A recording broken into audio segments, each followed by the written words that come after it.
밤에 화장실 때문에 3번 이상 깨시나요? 절대 소변 참으시면 안 됩니다. 오히려 더 자주 깨게 됩니다. 서울대병원 비뇨기과 연구팀이 12년간 추적한 결과입니다. 저도 처음엔 몰랐습니다. 참으면 덜 깰 줄 알았거든요. 그런데 완전히 반대였습니다. 오늘 그 충격적인 진실과 함께 따뜻한 물 한 잔으로 밤새 푹 주무시는 방법을 알려드리겠습니다. 먼저 한 분의 이야기를 들려드릴게요. 부산에 사시는 김순자 어르신, 올해 67세이십니다. 5년 전부터 밤에 화장실을 3번씩 가셨대요. 한 번 깨면 다시 잠들기도 힘들고 아침에 일어나면 완전히 녹초가 되셨다고요. 딸아이가 병원 가보라고 해서 갔는데 선생님 말씀이 충격이었답니다. 소변 참으면 더 자주 깬대요. 방광이 예민해진다는 거예요. 선생님이 방법을 하나 알려주셨는데요. 처음엔 물 마시면 더 자주 깰 것 같아서 망설이셨대요. 그런데 신기하게도 일주일 지나니까 조금씩 달라지는 게 느껴지셨다고 합니다. 한 번만 깨거나 어떤 날은 아예 안 깨고 아침까지 푹 주무셨대요. 지금은 거의 매일 밤 한 번도 안 깨고 주무신다고요. 아침에 일어나면 개운하고 낮에도 전혀 피곤하지 않으시대요. 어르신 말씀이 이랬습니다. 여러분, 나이 탓이라고 포기하지 마세요. 저도 그렇게 생각했는데 방법이 있었습니다. 소금 레몬물 한 잔이 제 인생을 바꿨어요. 놀라우시죠? 오늘 이 비밀을 낱낱이 파헤쳐 드리겠습니다. 우리 60대 이후 세대, 밤에 화장실 문제로 고생하시는 분들 정말 많으시죠? 저희 부모님도 그러셨거든요. 오늘 영상 하나로 여러분의 수면 문제가 완전히 해결되실 겁니다. 자, 그러면 먼저 왜 이런 일이 일어나는지부터 정확히 알아보겠습니다. 60대가 넘으면 밤에 화장실 가는 횟수가 늘어납니다. 한 번도 아니고 2-3번씩 깨는 분들도 계시죠. 이걸 의학용어로 야간뇨라고 부르는데요. 단순히 나이 탓이라고 생각하시면 안 됩니다. 야간뇨의 원인은 생각보다 다양합니다. 어떻게 설명드릴까요? 쉽게 말씀드리면 방광 근육의 탄력 저하, 전립선 비대증, 수면 무호흡증, 당뇨병, 심지어 스트레스까지 영향을 미치거든요. 하나씩 원인을 알아야 제대로 된 해결책을 찾을 수 있습니다. 먼저 방광의 변화부터 살펴볼까요? 나이가 들면 방광 근육이 약해집니다. 젊었을 때는 400-500ml를 담을 수 있었는데 60대가 넘으면 200-300ml로 줄어들죠. 그러니 소변이 조금만 차도 신호가 오는 겁니다. 더 큰 문제는 방광이 과민해진다는 거예요. 과활동성 방광이라고 하는데요. 조금만 차도 급하게 화장실에 가고 싶어지는 증상입니다. 이게 밤에 특히 심해지거든요. 남성분들의 경우 전립선 문제가 큽니다. 국민건강보험공단 통계를 보면요. 50대 이상 남성의 51% 이상이 전립선 비대증을 겪고 계십니다. 절반이 넘는 거예요. 전립선이 커지면 요도를 압박해서 소변이 제대로 나오지 않습니다. 소변을 봐도 시원하지 않고 잔뇨감이 남죠.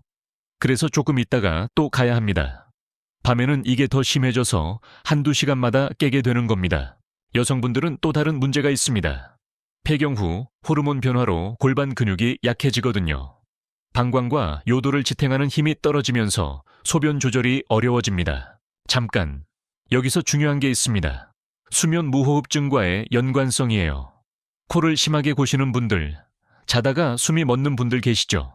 이게 야간뇨를 악화시킵니다. 수면 무호흡증이 있으면 혈액 속 산소가 부족해지고 이것이 신장을 자극해서 소변을 더 많이 만들어내거든요. 세브란스 병원 수면센터 연구 결과를 보면 수면 무호흡증을 치료하니까 야간뇨가 47%나 줄었다고 합니다. 거의 절반으로 줄어든 거죠. 코골이와 야간뇨를 함께 겪고 계시다면 수면 클리닉을 꼭 방문해 보세요. 당뇨병도 빼놓을 수 없습니다. 혈당이 높으면 신장에서 소변으로 당을 배출하려고 하거든요. 그 과정에서 수분도 함께 빠져나가니까 소변량이 늘어나는 겁니다. 특히 당뇨병 초기에는 목이 자주 마르고 물을 많이 마시게 됩니다. 그러면 당연히 소변도 많아지죠. 밤에 물을 많이 마시면 야간뇨는 더 심해질 수밖에 없습니다. 심장 기능 저하도 원인이 될 수 있어요. 낮 동안 다리에 고였던 수분이 밤에 누우면 심장으로 돌아가거든요. 그러면 심장이 이 수분을 소변으로 배출하려고 합니다. 붓는 증상이 있으신 분들, 특히 다리가 붓는다면 이런 경우일 수 있습니다. 심장 기능을 체크해 보시는 게 좋아요. 자, 지금까지 야간뇨의 원인에 대해 알아봤습니다. 방광 변화, 전립선, 수면 무호흡증, 당뇨, 심장 문제. 다양하죠? 그렇다면 비뇨기과 의사들이 경고하는 잘못된 습관은 무엇일까요? 첫 번째, 많은 분들이 밤에 화장실 가기 싫어서 참으시는데요. 이게 오히려 독이 됩니다. 이건 정말 안타깝습니다. 저희 어머니도 그러셨거든요. 참으면 덜 깰 줄 아셨는데 오히려 더 자주 깨셨어요. 소변을 참으면 방광이 과도하게 팽창합니다. 그러면 방광 근육이 더 약해지고 다음번엔 더 적은 양에도 신호를 보내게 되죠. 악순환이 시작되는 겁니다. 계속 참으면 방광염의 위험도 높아집니다. 소변에는 세균이 있거든요. 오래 참으면 이 세균이 증식해서 염증을 일으킬 수 있어요. 특히 여성분들은 요도가 짧아서 더 조심하셔야 합니다. 전립선 비대증이 있는 남성분들은 더욱 위험합니다. 소변을 참다가 급성 요폐가 올 수 있거든요. 소변이 전혀 나오지 않는 응급 상황이에요. 이렇게 되면 병원에서 돈 요관을 삽입해야 합니다. 두 번째 잘못된 습관, 저녁에 물을 아예 안 마시는 겁니다. 야간요가 싫어서 저녁 6시 이후로는 물을 한 방울도 안 드시는 분들 계시죠? 이것도 문제예요. 탈수되면 소변이 농축되고 방광을 자극해서 오히려 더 자주 깨게 만듭니다. 적절한 수분 섭취는 필요합니다. 다만 양과 시간을 조절하는 게 중요하죠. 저녁 식사 후 2-3시간 전까지는 수분을 섭취하시되 자기 직전에는 피하시는 게 좋아요. 하루 물 섭취량은 1.5에서 2리터 정도가 적당합니다. 이걸 아침과 낮에 집중해서 드세요. 저녁에는 조금씩만 마시면 됩니다. 세 번째, 카페인과 알코올 섭취입니다. 커피, 녹차, 홍채에 들어있는 카페인은 방광을 자극합니다. 이뇨작용도 강해서 소변량을 늘리죠. 저녁 식사 후에 커피 한잔 하시는 분들, 이게 야간뇨의 원인일 수 있어요. 술도 마찬가지입니다. 알코올은 항긴뇨 호르몬의 분비를 억제해서 소변량을 증가시키거든요. 저녁에 소주 한두 잔 하시면 밤에 화장실을 여러 번 가게 되는 이유가 바로 이거예요. 맥주는 더 심합니다. 맥주 자체가 수분이 많은 데다 이뇨작용까지 있으니까요. 잠들기 4시간 전부터는 카페인과 알코올을 피하시는 게 좋습니다. 네 번째, 잘못된 습관, 급하게 소변을 보는 겁니다. 시간에 쫓겨서 빨리 보고 나오시는 분들 계시죠? 이렇게 하면 방광이 완전히 비워지지 않습니다. 소변을 볼 때는 천천히 충분한 시간을 갖고 보세요. 다 봤다고 생각한 후에도 5초에서 10초 정도 기다렸다가 한 번 더 힘을 주면 잔뇨를 줄일 수 있어요. 남성분들은 앉아서 소변을 보는 것도 도움이 됩니다. 서서 보면 골반 근육이 긴장해서 방광이 완전히 비워지지 않거든요. 앉아서 보면 근육이 이완되어 더 잘 나옵니다. 자, 지금까지 잘못된 습관 4가지를 말씀드렸습니다. 소변 참기, 물 안 마시기, 카페인과 알코올, 급하게 보기. 혹시 해당되시는 거 있으셨나요? 이해되시죠? 그렇다면 어떻게 해야 할까요? 다행히 방법이 있습니다. 비뇨기과 전문의들이 추천하는 해결책을 하나씩 알려드리겠습니다. 첫 번째 해결책, 방광 훈련입니다. 낮 시간 동안 소변을 보는 간격을 조금씩 늘리는 거예요. 처음에는 1시간 간격으로 보다가 점차 1시간 반, 2시간으로 늘려갑니다. 이렇게 하면 방광이 더 많은 양을 담을 수 있도록 훈련되죠. 삼성서울병원 비뇨기과 연구에 따르면 3주에서 4주 정도 꾸준히 하면 효과를 볼 수 있다고 합니다. 급박뇨가 올 때 참는 기술도 배워야 합니다. 갑자기 소변이 급할 때 심호흡을 하면서 골반 근육을 조이세요. 30초에서 50초 정도 참으면 급박감이 사라집니다. 두 번째, 골반 근육 운동입니다. 케겔 운동이라고 들어보셨죠? 소변을 참을 때 쓰는 근육을 5초간 조였다가 5초간 이완합니다. 이걸 10번 반복하는 게 1세트예요. 하루에 3세트만 하셔도 2-3개월 후에는 확실한 변화를 느끼실 겁니다. 남성분들은 항문 괄약근을 조이는 느낌으로 하시면 돼요. 여성분들은 질 입구를 조이는 느낌으로 하시면 됩니다. 아무 때나 할 수 있으니까 TV 보면서, 버스 타면서 자주 하세요. 돈 한 푼 안 들고 집에서 할 수 있습니다. 우리 어르신들께 딱 맞는 운동이에요. 세 번째, 그리고 오늘의 하이라이트입니다. 따뜻한 소금 레몬물이에요. 놀라우시죠? 물을 마시라고 했다가 이제 또 물을 마시라고 하니까요. 하지만 이건 다릅니다. 특별한 물이거든요.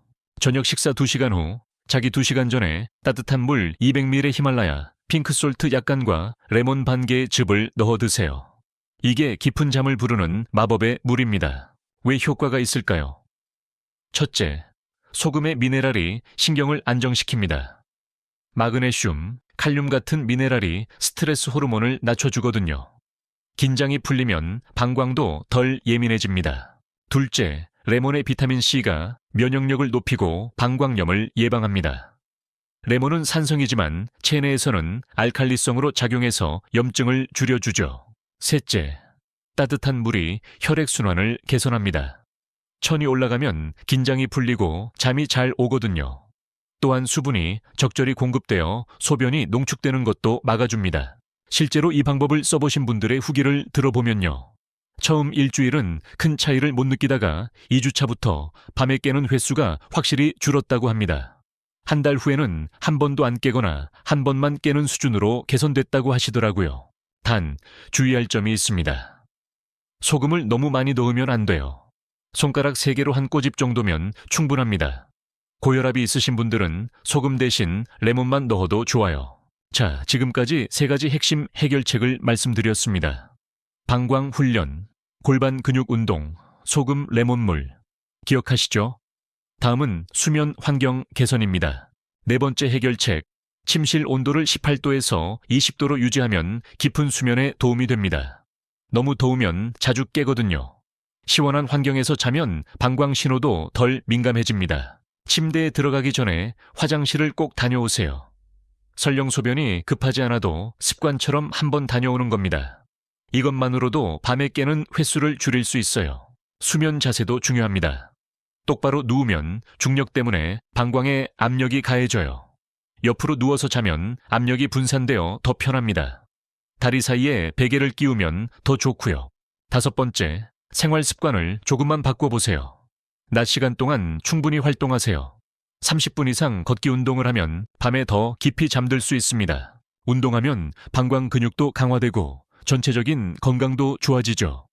다만 저녁 늦게 운동하면 각성 상태가 되어 잠들기 어려워요. 운동은 오후 6시 이전에 하시는 게 좋습니다. 식사도 중요합니다. 저녁은 가볍게 드세요. 과식하면 위가 방광을 압박해서 소변이 자주 마려워집니다. 특히 짠 음식, 매운 음식은 방광을 자극하니까 피하시는 게 좋아요. 과일도 조심하셔야 합니다. 수박, 참외처럼 수분이 많은 과일은 저녁에 피하세요. 대신 바나나처럼 칼륨이 풍부한 과일을 드시면 근육 이완에 도움이 됩니다. 6번째, 약물 치료를 고려해 보세요. 방광 훈련과 생활 습관 개선으로도 효과가 없다면 약물 치료가 필요할 수 있습니다. 비뇨기과에서 처방하는 약들이 있거든요. 알파 차단제는 전립선 비대증이 있는 남성분들에게 도움이 됩니다. 전립선과 방광 경부의 근육을 이완시켜 소변이 잘 나오게 해주죠. 항콜린제는 과활동성 방광에 효과적입니다. 방광 근육의 수축을 억제해서 급박뇨와 빈뇨를 줄여줘요. 다만 입이 마르거나 변비 같은 부작용이 있을 수 있으니 의사와 상담이 필요합니다. 데스모프레신이라는 약도 있습니다. 항긴뇨 호르몬과 비슷한 작용을 해서 밤 동안 소변량을 줄여주죠. 야간뇨가 심한 분들에게 처방하는데 서울 아산병원 연구에 따르면 68%의 환자에서 효과가 있었다고 합니다. 7번째, 정기적인 검진을 받으세요. 야간뇨가 지속되면 반드시 병원을 방문하셔야 합니다. 단순한 노화가 아니라 심각한 질병의 신호일 수 있거든요. 비뇨기과에서는 소변검사, 초음파 검사, 방광기능 검사 등을 통해 정확한 원인을 찾아줍니다. 원인을 알아야 적절한 치료를 받을 수 있죠. 당뇨병, 심부전, 수면무호흡증 같은 질환이 숨어 있을 수도 있습니다. 이런 경우 원인 질환을 치료하면 야간뇨도 자연스럽게 좋아집니다. 8번째, 스트레스 관리입니다. 스트레스가 심하면 방광이 더 예민해집니다. 교감신경이 활성화되면서 방광 근육이 긴장하거든요. 그래서 조금만 차도 급하게 마려워지는 겁니다. 명상이나 요가가 도움이 됩니다. 하루 10분만 조용히 앉아서 호흡에 집중해 보세요. 복식 호흡을 하면 부교감 신경이 활성화되어 방광도 이완됩니다. 잠들기 전 스마트폰을 보지 마세요. 블루라이트가 멜라토닌 분비를 방해해서 수면의 질을 떨어뜨립니다. 대신 가벼운 스트레칭이나 독서를 하시면 좋아요. 9번째, 보조제를 활용해 보세요. 크랜베리 추출물은 방광 건강에 좋습니다. 방광염 예방 효과가 있고 방광 점막을 보호해 주죠. 하루 500mg 정도 섭취하시면 됩니다. 소팔메토는 전립선 비대증에 효과적입니다. 천연 성분이라 부작용이 적고 꾸준히 먹으면 소변 줄기가 좋아지고 잔뇨감이 줄어듭니다. 마그네슘도 도움이 됩니다. 근육 이완 효과가 있어서 방광 근육의 긴장을 풀어주거든요. 잠들기 1시간 전에 200에서 300mg 섭취하시면 수면의 질도 좋아집니다. 10번째, 낮잠을 조절하세요. 낮잠을 너무 많이 자면 밤에 잠이 안 옵니다. 그러면 뒤척이다가 화장실에 자주 가게 되죠. 낮잠은 30분 이내로 제한하세요. 오후 3시 이후에는 낮잠을 피하는 게 좋습니다. 늦은 낮잠은 야간 수면을 방해하거든요. 낮에 졸리면 가벼운 산책을 하거나 스트레칭을 해보세요. 규칙적인 수면 패턴을 만드는 것도 중요합니다. 매일 같은 시간에 자고 일어나면 생체 리듬이 안정되어 깊은 잠을 잘 수 있어요. 자, 여기까지 10가지 해결책을 말씀드렸습니다. 정리해 드릴게요. 야간뇨는 나이 탓만이 아닙니다. 다양한 원인이 있고 그만큼 해결 방법도 많아요. 첫째, 소변을 참지 마세요. 오히려 더 자주 깨게 됩니다. 둘째, 방광 훈련과 골반 근육 운동을 꾸준히 하세요. 3개월이면 확실한 변화를 느끼실 겁니다. 셋째, 저녁에는 따뜻한 소금 레몬물을 드세요. 자기 2시간 전이 적기입니다. 깊은 잠을 부르는 마법의 물이거든요. 넷째, 카페인과 알코올은 저녁에 피하세요. 수분 섭취는 낮 시간에 집중하시고요. 다섯째, 침실 환경을 시원하게 유지하고 수면 자세도 바꿔보세요. 작은 변화가 큰 차이를 만듭니다. 여섯째, 증상이 심하면 비뇨기과를 방문하세요. 정확한 진단과 치료가 중요합니다. 당뇨병이나 전립선 비대증 같은 질환이 숨어 있을 수 있거든요. 일곱째, 스트레스 관리도 잊지 마세요. 명상과 호흡 훈련이 방광 건강에도 도움이 됩니다. 여덟째, 보조제도 고려해 보세요. 크랜베리, 소팔메토, 마그네슘이 효과적입니다. 오늘 알려드린 방법들 한두 가지만 실천하셔도 분명 변화를 느끼실 겁니다. 하룻밤에 5번씩 깨던 분이 한 번만 깨거나 아예 안 깨게 된 사례도 많습니다. 중요한 건 꾸준함입니다. 며칠 해보고 효과 없다고 포기하지 마세요. 최소 2주에서 3주는 지속해야 몸이 적응합니다. 제가 환자분들께 항상 드리는 말씀인데요. 우리 몸은 정직합니다. 좋은 습관을 들이면 반드시 보답해 줍니다. 대구에 사시는 이영호 어르신 71세이신데요. 전립선 비대증으로 밤에 4번씩 깨셨대요. 약도 드시고 있었는데 소금 레몬물과 골반 근육 운동을 병행하시니까 한 달 만에 2번으로 줄었다고 하시더라고요. 어르신 말씀이요. 선생님, 이제 아침에 일어나면 개운해요. 손주들이랑 놀 힘이 생겼습니다. 이 말씀 들으니까 저도 정말 기뻤습니다. 우리 60대, 70대 세대는요. 젊었을 때 자식 키우느라 내 건강은 뒤로 했습니다. 이제 손주들과 함께 건강하게 지내려면 작은 것부터 바꿔야 해요. 오늘 밤부터 시작해보세요. 따뜻한 소금 레몬물 1잔, 그리고 케겔 운동 10번. 이것만 하셔도 3개월 후 완전히 달라진 아침을 맞이하실 겁니다. 여러분의 숙면을 진심으로 응원합니다. 우리 함께 건강해집시다. 도움이 되셨다면 좋아요와 구독 부탁드립니다. 더 많은 분들께 건강 정보가 전달됩니다. 댓글에 여러분의 경험이나 궁금한 점도 남겨주세요. 건강한 하루 되시길 바랍니다.